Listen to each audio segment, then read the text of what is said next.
Hello students, তোমাদের জন্য আজকে একটা ম্যাথমেটিক্সের বিশেষ ক্লাস নিয়ে চলে এসেছি। আজকে আমরা আলোচনা করব পার্সেন্টেজ বা শতকরা টপিকের উপরে বিশেষ কিছু প্রশ্ন নিয়ে, যেগুলো আমাদের সামনে যে ডাব্লিউবিপি এক্সাম রয়েছে তার জন্য ভীষণ গুরুত্বপূর্ণ। তো চলো শুরু করা যাক। কি বলেছে? প্রথম প্রশ্ন বলেছে যে একটি সংখ্যার 54% এবং ওই একই সংখ্যার যদি 26%-এর মধ্যে পার্থক্য 22,256 হয়, তাহলে ওই সংখ্যাটির 66% কত? তাহলে আমরা এখান থেকে দেখো বের করতে পারি 54% আর 26% এর পার্থক্য, তার মানে কত পার্সেন্ট? সিম্পলি 54, 54 থেকে আমরা মাইনাস করব 26, তাহলে মাইনাস করলে কত হয়? 8 2 28। তার মানে ওই যে সংখ্যাটা রয়েছে তার 28% মানে কত? 28% মানে 22,526। এবার আমরা এখান থেকে 1% বের করতে পারি, 26% 66% বের করতে পারি, কিন্তু সিম্পলি আমরা যদি চাই 66% বের করব, তাহলে সেটা কত হবে?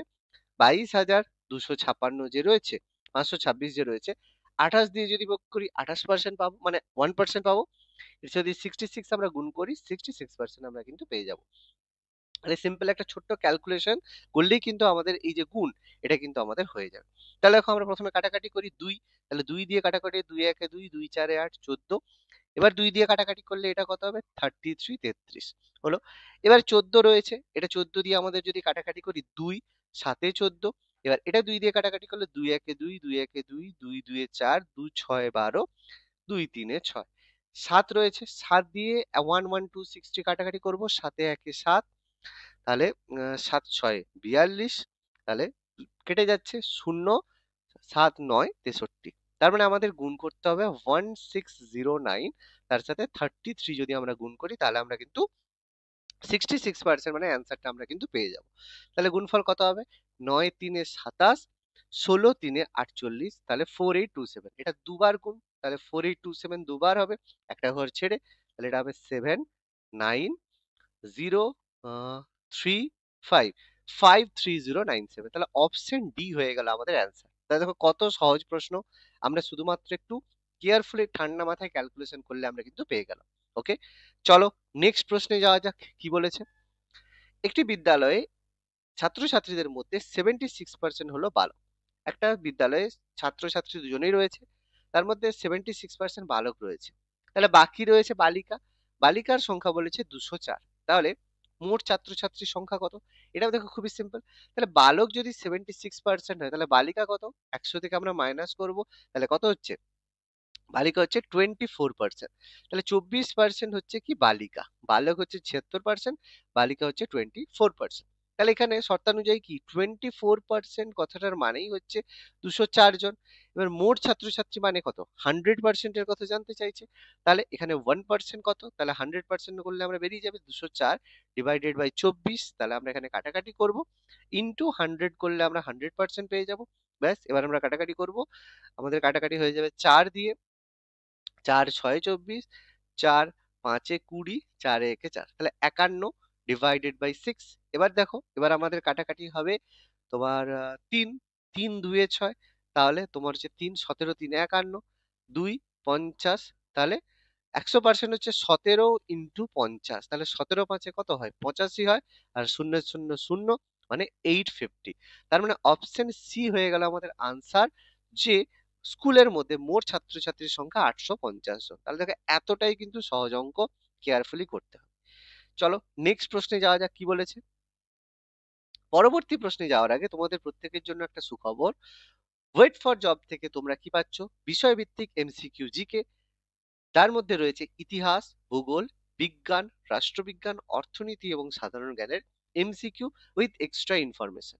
আর আরেকটা বই তোমরা পাচ্ছ ম্যাথমেটিক্স এর, যেখানে রয়েছে অধ্যায় ভিত্তিক সমাধান, মানে প্রত্যেকটা চ্যাপ্টারেরই সেখানে চ্যাপ্টার ওয়াইজ সমাধান করা রয়েছে শর্টকাট পদ্ধতিতে। এই দুটো বই WBP, KP, group CD, PSC, SSC, RRB, WBCS এবং ব্যাংকিং পরীক্ষার জন্য বিশেষ গুরুত্বপূর্ণ। তাহলে আর দেরি নয়, নিচে দেওয়া হোয়াটসঅ্যাপ নাম্বার 8017190064 যোগাযোগ করে নাও, অথবা ডেসক্রিপশন বক্স থেকে তোমরা পিডিএফ কেনার লিংক পেয়ে যাবে। মাত্র 250 টাকা পেমেন্ট করলে তোমরা বাড়িতে বসে ফ্রি হোম ডেলিভারি কিন্তু পেয়ে যাবে। তাহলে আর দেরি নয়, তাড়াতাড়ি এগুলো কালেক্ট করে না। প্রত্যেক বইতেই 100+ পেজ রয়েছে, যেগুলো তোমাদের এক্সামের জন্য ভীষণ গুরুত্বপূর্ণ হতে চলেছে। চলো পরবর্তী প্রশ্নে যাওয়া যাক। একটি পরীক্ষায় মোট পরীক্ষার্থীর 65% পাস করে। ভালো কথা। যদি ফেল করা পরীক্ষার্থীর সংখ্যা 420 হয়, তাহলে মোট পরীক্ষার্থীর সংখ্যা কত?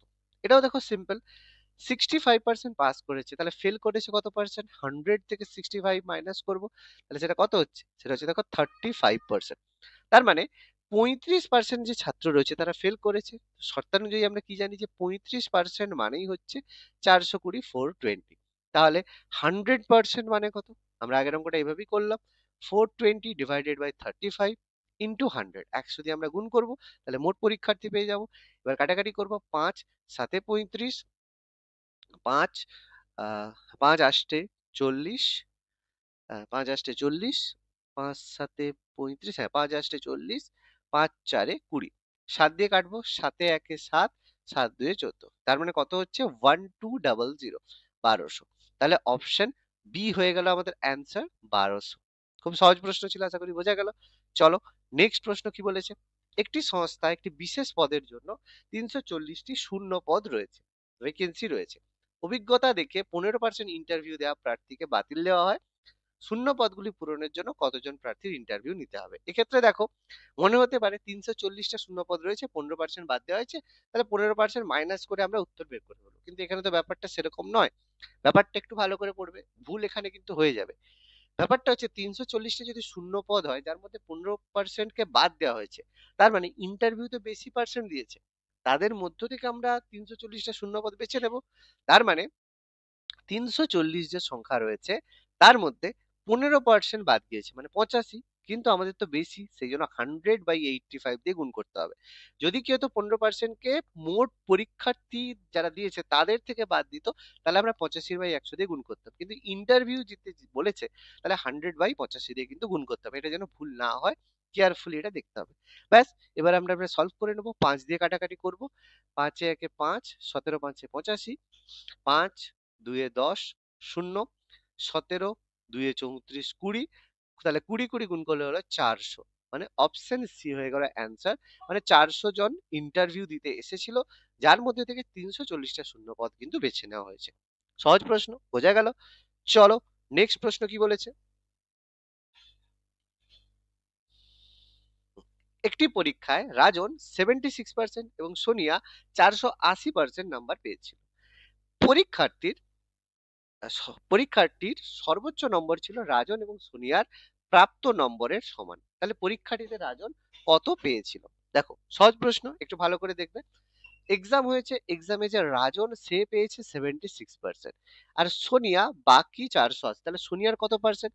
100 থেকে আমরা যদি 76 বাদ দিই হবে 24%।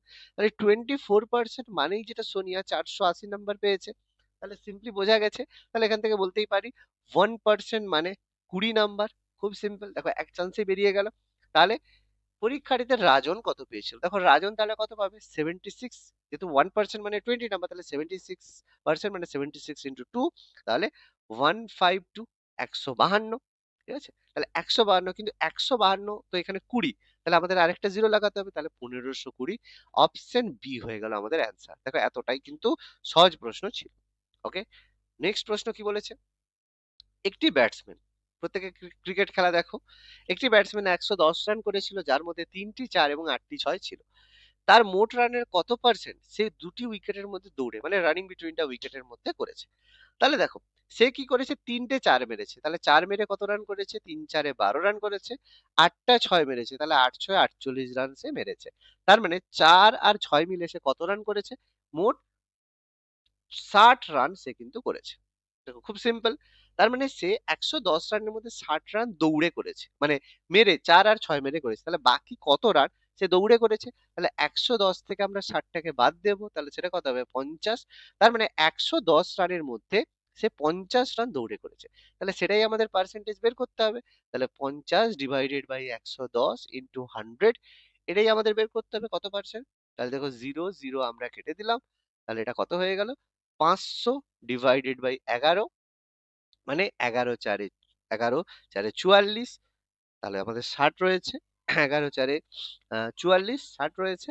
11 5 55, তাহলে 45 পূর্ণ 5 এর 11%, মানে অপশন বি হয়ে গেল আমাদের অ্যান্সার। ভীষণ সহজ ছিল। ওকে, নেক্সট প্রশ্ন কি বলেছে।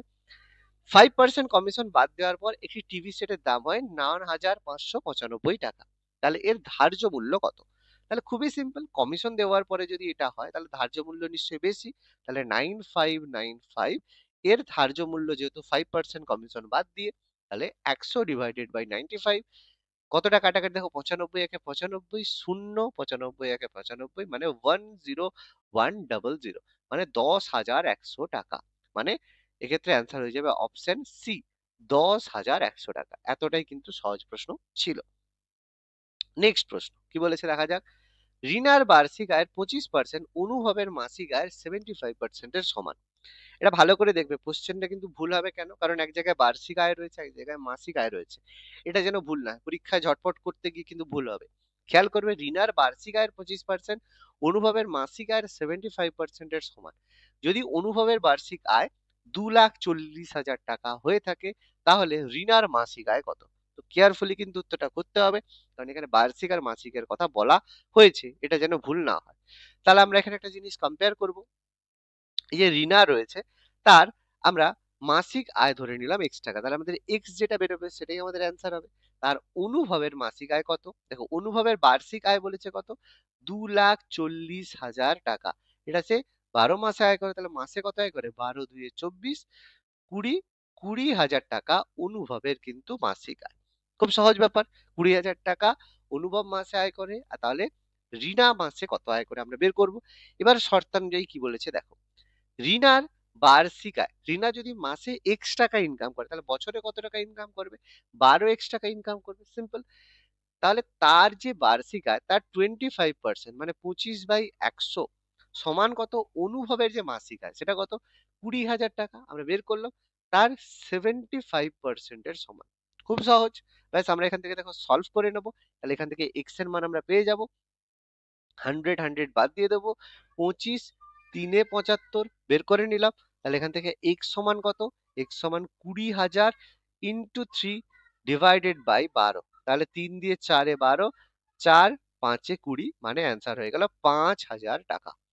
তাহলে খুব সিম্পল, খুব সহজ অ্যান্সার কিন্তু আমরা করে নিতে পারলাম যে অপশন ডি আমাদের উত্তর, রিডার মাসিক আয় 5,000 টাকা। ওকে, চলো আজকের লাস্ট প্রশ্ন। অমনের খরচ 30% বেশি বিমলের চেয়ে এবং বিমলের খরচ 10% কম রমনের চেয়ে। যদি তাদের মোট খরচ 6,447 টাকা হয়, তাহলে আমনের খরচ কত? খুবই সিম্পল, দেখো আমরা এখানে করব আমন, বিমল আর রমেন, তিনটে আমরা করব। এখানে আমরা রমেনকে ধরে নেব 100, খুবই সহজ ব্যাপার। তাহলে বিমল কত হবে, বলেছে বিমলের খরচ 10% কম রমেনের থেকে, তাহলে সেটা কত হবে, 10% মানে 90।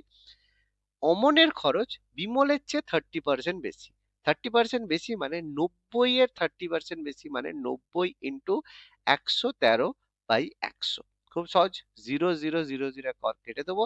তাহলে 13 9 কত হয়, 9 3 87, 77 2, 9 দিয়ে 11, 117। সিম্পল হয়ে গেল। এবার বলছে যদি মোট খরচ 6,447 টাকা হয়, তাহলে আমনের খরচ কত? এক্ষেত্রে দেখো মোট খরচ কত, 117, 90 আর 100, এই তিনটেকে যদি যোগ করি তাহলে যোগফল কত হচ্ছে, যোগফল হচ্ছে দেখো 7 আর হচ্ছে তোমার 0 3, 307 টাকা, তাই তো, 100 200 300, 307 টাকা হচ্ছে। তাহলে 307 টাকা যখন মোট খরচ, তার মধ্যে আমনের খরচ কত, আমনের খরচ 117 টাকা। এবার মোট খরচ এখানে কত বলেছে, মোট খরচ বলেছে 6,447 টাকা। তাহলে এখান থেকে আমরা আমনের খরচ x বের করে নেব। তাহলে এখান থেকে x সমান কত হবে, x সমান সিম্পলি দেখো কত হচ্ছে, 6,447 ইন্টু 117 ডিভাইডেড বাই 307 টাকা। ব্যাস এই কাটাকাটিটা করলেই আমাদের কিন্তু অ্যান্সার হয়ে যাবে। এবার দেখো 307 আমরা যদি কাটাকাটি করি, দেখো 307 2 21, তার মানে হবে 117 ইন্টু 21 গুণ করলে কত হচ্ছে, 117 ইন্টু 21 কে গুণ করলে হচ্ছে 2,457 টাকা। মানে অপশন ডি হয়ে গেল আমাদের অ্যান্সার। ওকে, তাহলে আজকের ক্লাসটা কেমন লাগলো তোমরা অবশ্যই কমেন্ট করে জানাও, এবং এই ধরনের যদি আরো ক্লাস পেতে চাও, কোনো টপিকে তোমাদের যদি ডাউট থাকে তাহলে কমেন্ট করো, তাহলে সেই ধরনের ক্লাস কিন্তু তোমরা অবশ্যই পেয়ে যাবে। ধন্যবাদ।